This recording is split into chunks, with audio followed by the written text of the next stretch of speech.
एक दफा का जिक्र है। चिड़िया नगरी जंगल में एक टुन्नू नाम का चिड़ा रहता था। वो बहुत ही गरीब चिड़ा था। वो कभी भी अपनी चिड़िया को घर से बाहर ना जाने देता।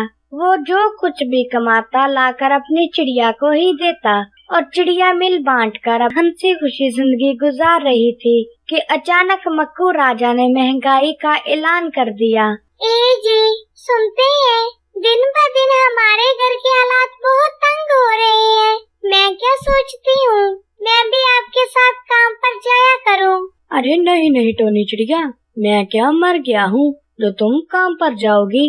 मेरी गैरत कभी गवारा नहीं करेगी कि तुम बाहर जाओ और तमाम चिड़े तुमको बुरी नजरों से देखें। तुम घर पे रहा करो और ऊपर वाले का शुक्र अदा करो जिसने हमें जिस हाल में रखा है। हम बहुत ही खुश हैं। ए जी, कल को हमारे बच्चे भी होंगे, हम उनकी पढ़ाई लिखाई का खर्चा कैसे उठाएंगे? कल की कल देखेंगे।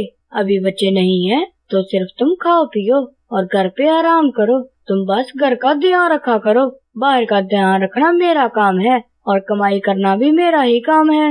अच्छा जी, जैसे आपकी मर्जी है, मैं क्या कह सकती हूँ। चिड़े की गैरत कभी भी गवारा ना करती कि उसकी चिड़िया घर से बाहर जाए और बाहर जाकर अपने लिए कमाई करे। चिड़ा बहुत ही समझदार था और बहुत ही साबर चिड़ा था। वो जो कुछ भी कमाता चिड़िया और चिड़ा उसमें सबर शुक्र करके गुजारा करते। दूसरी तरफ कालू कौवा बहुत ही अमीर कौवा था। उसकी गोरी कौवी हमेशा उससे लड़ती झगड़ती रहती और आकर उससे कहती, अरे कालू जी, मैंने आपसे नया ज्वेलरी सेट क्या मांगा, आप तो मुझसे सीधे मुंह बात ही नहीं करते। आपको तो पता है मेरे तमाम सेट पुराने हो चुके हैं और सारे जंगल ने वो सारे के सारे मेरे सेट देखे हुए हैं। अब मैंने जंगल की पार्टी में जाना है तो मुझे नया गहना चाहिए। मुझे नहीं पता, मुझे नया सेट ला कर दें। खुदा का खौफ करो गोरी कौवी, तुम्हें मैंने इतनी सारी ज्वेलरी दिलाई, वो भी गोल्ड की। तुम्हारा मन अभी नहीं भरा। उन्हीं सेटों में से कोई सेट पहन लो। वो तो देखो बेचारी गरीब चिड़िया, उसके पास पहनने को तो अच्छे कपड़े भी नहीं है, फिर भी वो कितनी खुश खुश रहती है अपने चिड़े के साथ। अच्छा जी, तुम्हें बहुत वो खुश लग रही है तो उसी के साथ चले जाओ। इधर क्या कर रहे हो? मुझे ज्यादा बातें ना सुनाओ। शाम को आते हुए मुझे नया गहना चाहिए, नहीं तो घर मत आना वापस। फिर ना कहना गोरी ने पूछा ही नहीं, घर में घुसने नहीं दिया। बहुत ही लालची कवि हो तुम, मेरा कहना ही नहीं मानती। ठीक है, मैं तुम्हारे लिए गहना ले आऊंगा। अब अपना रोना धोना छोड़ो और मेरे लिए खाना ले आओ। वो हमेशा यही सोचती कि वो सबसे अलग और खूबसूरत कैसे दिखे, वो अपनी अमीरी का घमंड सबको कैसे दिखाए। वो हर वक्त तरह तरह की तरकीब ही सोचती रहती। वो चिड़िया नगरी जंगल की पार्टी में चली गई। वहाँ पर अभी 2-4 परिंदे ही आए थे। टूनी चिड़िया गोरी के पास चली गई और गोरी कौवी से जाकर कहती है, गोरी बहन, आप बहुत ही सुंदर लग रही हैं। आपका ये हार तो बहुत ही खूबसूरत है और आपका ये पर्स भी सबसे ज्यादा खूबसूरत है। ये आपने कहाँ से खरीदा? अरे ओ गरीब चिड़िया, तुम्हें क्या पता इन गहनों की कीमत का?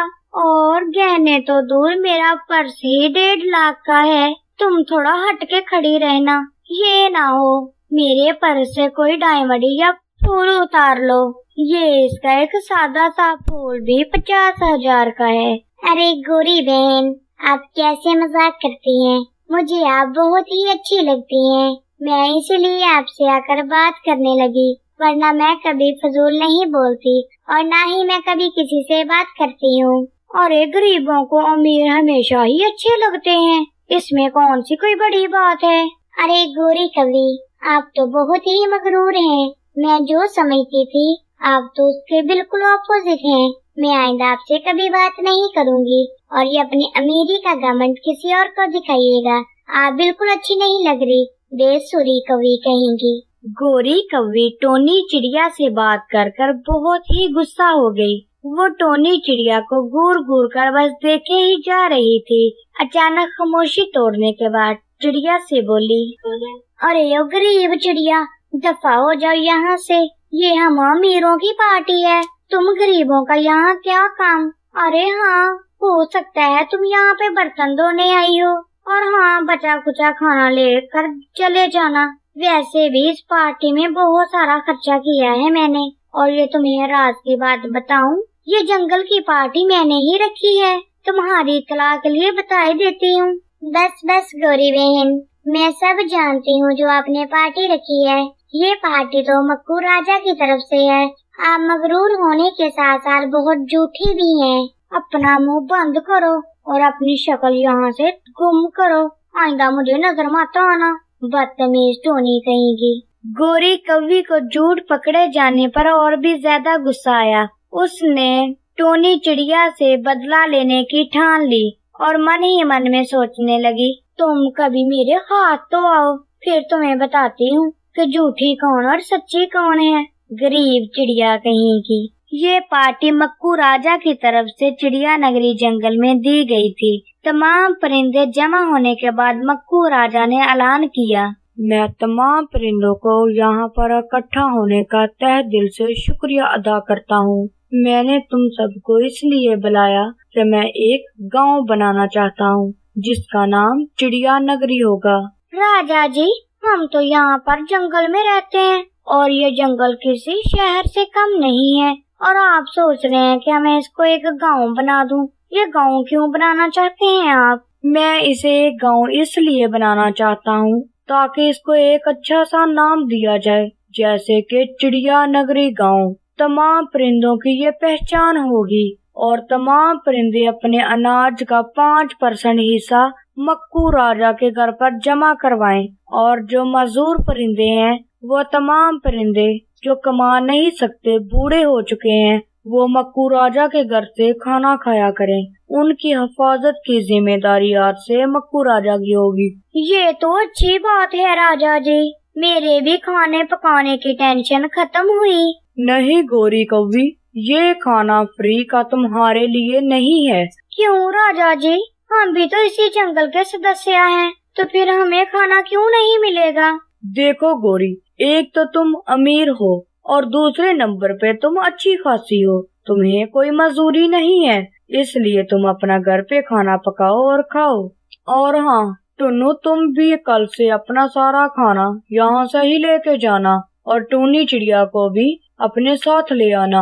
अरे नहीं नहीं राजा जी, मैं टोनी के लिए बहुत अच्छा खासा कमाता हूँ, हमारा गुजारा बहुत अच्छे से हो रहा है। आपका बहुत शुक्रिया। अगर हमें कभी जरूरत पड़ी तो हम बिला झिझक आपसे मांग लेंगे। देखा गौरी कौवी, वो गरीब होने के साथ साथ बहुत गैरतमंद भी है। वो मजदूर नहीं है, इसलिए उसकी गैरत गवारा नहीं करती कि वो फ्री का खाना खाए, और एक तुम हो के ऐसे ही बहस किए जा रही हो। अरे नहीं नहीं मक्कू जी, आपको तो पता है मेरी गोरी कितनी मजाकिया है, इसको तो मजाक करने की आदत है। इसे भला फ्री के खाने की क्या जरूरत है? मैं इतना अच्छा खासा कमाता हूँ और मेरे घर में नौकर चाकर हैं जो मेरा काम करते हैं। मक्कू राजा टुन्नू चिड़े की ईमानदारी पर और उसकी बहादुरी पर बहुत ही खुश था। मक्कू राजा ने टुन्नू चिड़े की बहादुरी पर उसे बहुत सारा अनाज दिया, जो उसने खुशी खुशी कबूल किया और अपने घर चला आया। थोड़े ही दिन गुजरने के बाद बहुत तेज बारिश हुई। ए जी, कितनी तेज बारिश हुई है, हमारा घर बह गया है, अब हम क्या करें? क्या हमें मदद के लिए मक्कू राजा जी के पास जाना चाहिए? अरे नहीं नहीं टोनी चिड़िया, हमारे हाथ और पैर तो सलामत हैं। घर बह गया तो क्या हुआ, हम दिन रात मेहनत करके अपना घर नया बना लेंगे। और हाँ, तुम इसी दरख्त पर बैठी रहना, कहीं मत जाना। और हाँ, मक्कू राजा जी के पास तो बिल्कुल मत जाना। जब तक मैं जिंदा हूँ मैं भरपूर कोशिश करूँगा, अगर कोशिश ना हुई तो हम मक्कू राजा से मदद ले लेंगे।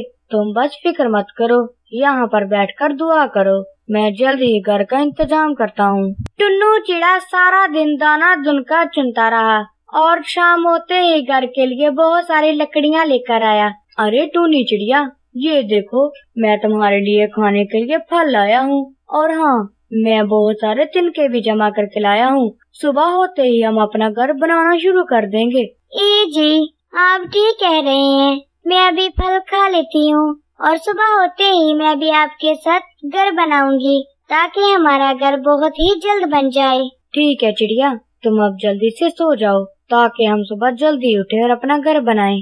टुन्नू चिड़ा बहुत सारे तिनके अपने घर बनाने के लिए लाया था। तभी गोरी कौवी देख कर कहती है, अरे ये इतने सारे तिनके फिर से घर बनाने के लिए ले आया। अरे ये मनहूस चिड़िया फिर से मेरे पास ही घर बनाएगी और मेरे अच्छे खासे घर को बर्बाद करती है। मेरा घर कितना चमकता दमकता है और इसके एक टूटे फूटे घोंसले की वजह से मेरा घर की चमक ही खत्म हो जाती है। इसे तो मैं अभी बताती हूँ। रात का फायदा उठाते हुए गोरी कौवी ने सारे तिनके वहाँ से चुरा लिए। टुन्नू चिड़ा और टूनी चिड़िया जब सुबह उठे तो उन्होंने देखा कि उनके तिनके वहाँ पर नहीं थे और उनके फल भी गायब थे। वो बहुत ही परेशान हुए और इधर उधर देखने लगे।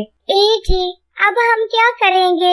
हमारे तिनके तो यहाँ से चोरी हो गए हैं और हमारे खाने के फल भी चोरी हो चुके हैं जो हमने सुबह खाने के लिए रखे थे। तुम फिक्र मत करो चिड़िया, मैं आज फिर से तिनके लाऊंगा। मैं पहले तिनके ले आता हूँ और खाने के लिए बाद में कुछ लाऊंगा। अरे ये तो बहुत ही ढीठ चिड़ा है, इसके साथ तो दूसरे हाथों निपटना पड़ेगा, नहीं तो ये फिर से बार बार तिनके लाता रहेगा और मैं कब तक चुराती रहूंगी। इसका तो कोई दूसरा हल ही सोचना होगा। सोच गोरी सोच, अगर इसके रास्ते में ही पर कट जाए तो। गोरी कौवी ने चुपके से टुन्नू चिड़िया का पीछा किया और जाकर एक दरख्त पर छुप गई। टुन्नू चिड़ा फल उतारने के लिए एक दरख्त पर बैठा। तभी गोरी कौवी ने चुपके से उस पर वार किया और उसका एक पर जख्मी कर वहाँ से भाग गई। टुन्नू चिड़ा बहुत ही जख्मी हो चुका था। टोनी चिड़िया उधर इंतजार कर रही थी। जी, अभी तक वापस नहीं आए। खैर हो, वो तो तिनके लाने के लिए गए थे लेकिन अभी तक नहीं लौटे। ऊपर से दोपहर होने को है। मैं क्या करूं? अब मैं कैसे पता करूं कि टुन्नू जी कहाँ हैं? मुझे उनके पीछे जाना ही होगा। मुझे माफ कीजिएगा टुन्नू जी, मुझे आपकी हिफाजत की खातिर निकलना ही होगा। आखिर पता तो चले आप अभी तक वापस क्यों नहीं आए। टोनी चिड़िया को इस बात का बुरा लग रहा था कि वो टुन्नू की इजाजत के बगैर अब घर से बाहर जा रही है। टुन्नू चिड़िया ने उसे उसी पेड़ पर रुकने के लिए कहा था जहाँ उन्होंने अपना घर बनाना था। टोनी चिड़िया जाने का सोचकर फिर बैठ गई और इंतजार करने लगी। आखिरकार शाम होने लगी। टोनी चिड़िया बहुत ही फिक्रमंद थी। अब वो टुन्नू चिड़िया की तलाश के लिए पहली बार अपना दरख्त छोड़कर जा रही थी। वो थोड़ा ही आगे गई तो उसे टुन्नू चिड़ा मिल गया। आप तो बहुत जख्मी हैं। आपको क्या हुआ है? आपका ये हाल कैसे हो गया? तुम रो मत चिड़िया, पहले मुझे एक घर लेकर चलो। घर? कौन से घर? हमारा घर तो टूट चुका है। हमारे पास रहने के लिए कोई जगह नहीं। अरे वो पेड़ हमारा घर ही तो है। तुम जल्दी से मुझे वहाँ लेकर चलो, फिर वहाँ जाकर बताता हूँ। टोनी चिड़िया टुन्नू को उठाकर वापस उसी पेड़ पर आकर बैठ गई। तभी टुन्नू चिड़िया ने बताया कि मेरे पर हमला करने वाला कोई और नहीं, गोरी कौवी है। गोरी आप पर हमला कैसे कर सकती है? वो ऐसा कैसे कर सकती है? उसको तो पता है आप ही मेरे जीने का सहारा हैं, फिर भी उसने आपके साथ ऐसा किया। मैं उसे छोड़ूंगी नहीं। अरे घबराओ नहीं टोनी, मैं आज शाम को कालू कौवे से बात करूंगा, फिर देखते हैं वो क्या कहता है। सुबह होते ही थोड़ा सा आसरा करके टुन्नू चिड़ा कालू कौवे के पास गया और उसे जाकर कहा, अरे कालू, तुम मेरे बहुत अच्छे दोस्त हो, इसीलिए मैं चुप रहा। तुम्हारी पत्नी ने मेरे साथ अच्छा नहीं किया, ये देखो उसने मेरा क्या हाल किया है। अरे नहीं टुन्नू, मेरे दोस्त, मेरे भाई, तुम्हें कोई गलतफहमी हुई है। मेरी गोरी बहुत ही मासूम है, वो कभी किसी को तकलीफ नहीं पहुंचा सकती। तो क्या मैं झूठ बोल रहा हूँ? नहीं यकीन तो गोरी को बुलाओ। गोरी कौवी, ओ गोरी कौवी, इधर आओ, जरा बात तो सुनो। कल तुम कहाँ थी? मुझे सब कुछ सच सच बताओ। टुन्नू क्या कह रहा है? इसका ये हाल तुमने किया है। अरे कालू जी, आपको तो पता है मैं कभी किसी को नुकसान नहीं पहुंचा सकती। ये बहुत ही झूठा है, गरीब कहीं का। वैसे ही हमसे पैसे बटोरना चाहता है। इसे कोई थोड़ा बहुत अनाज देके रफा दफा करो, गरीब कहीं का। सीधे सीधे से हमसे खैरात मांग लो। ये तुम किस तरह बात कर रही हो गोरी? वो मेरा दोस्त है, बकारी नहीं। अरे कालू जी, ये गरीब कहीं का जानबूझकर मेरे पे इल्जाम लगा रहा है। इसकी चिड़िया के आशिकों ने इसको मारा है। मैंने इसको कुछ नहीं कहा, ये झूठ बोल रहा है। इसकी चिड़िया तो बहुत ही आवारा है, सारा दिन फिरती है। मैंने हजारों बार इसको बताया है। गोरी कौवी ने बहुत ही गलत लहजे में बात की। कालू कौवे को बहुत ही गुस्सा आया। तभी टुन्नू चिड़े ने बताया कि ये मेरी चिड़िया के बारे में बहुत ही अनाप शनाप बोलती है और इसकी बातों पर यकीन करके मैंने कभी भी चिड़िया को घर से बाहर नहीं निकलने दिया। ये हमेशा ही मुझे चिड़िया के खिलाफ भड़काती रही है। कालू कौवा सुनकर दंग रह गया और तभी गोरी से बोला, अरे गोरी, ये तो मुझे पता था कि तुम गरीबों से नफरत करती हो। तुम इतनी गिरी हुई हरकत कर सकती हो, मैंने कभी सोचा नहीं था। और टुन्नू भाई, तुम गुस्सा मत करो। तुम्हारी टूनी चिड़िया बहुत ही अच्छी है और नेक दिल है। मैंने कभी भी उसमें कोई बुराई नहीं देखी। गोरी झूठ बोलती है, हमें माफ कर दो। आइंदा गोरी कभी भी तुम्हारे खिलाफ कोई बात नहीं करेगी। मैं इस बात की तुम्हें गारंटी देता हूँ। और हाँ, मैं बहुत ही शर्मिंदा हूँ। मेरी तरफ से एक छोटा सा तोहफा कबूल करो, प्लीज मना मत करना। तोहफा? कैसा तोहफा दे रहे हो कालू जी? कहीं मेरे गहने ना दे देना। अपना मुंह बंद रखो गोरी, गहने तो दूर, मेरी तो जान भी हाजिर है अपने यार के लिए। मेरी तरफ से ये छोटा सा घर कबूल करो। मैंने ये साथ वाला घर तुम्हारे लिए ही बनवाया है। प्लीज टुन्नू यार, तुम मेरे पास ही रहना। अगर तुम कहीं दूर चले गए तो मैं अपने आप को कभी माफ नहीं कर पाऊंगा। प्लीज मेरी तरफ से ये तोहफा कबूल कर लो, प्लीज। टुन्नू जी, मुझे भी माफ कर दे। मुझे अपनी गलतियों का एहसास हो गया है। मैंने टोनी जी को बहुत दुख दिया है। प्लीज मुझे माफ कर दे। मैं आइंदा कभी भी आप लोगों के साथ गलत नहीं करूंगी, प्लीज। अरे यार, पुरानी बातों पर मट्टी डालो। मैं तो कब का भूल भी गया और मैं ये तोहफा कबूल करता हूँ। आइंदा हम सब मिलकर खुशी खुशी रहेंगे। गोरी कौवी और टोनी चिड़िया बहुत ही अच्छी सहेलियां बन गईं और गोरी कौवी ने टोनी चिड़िया के बारे में गलत और अनाप शनाप बोलना छोड़ दिया। अब वो सब मिलकर हंसी खुशी रहने लगे।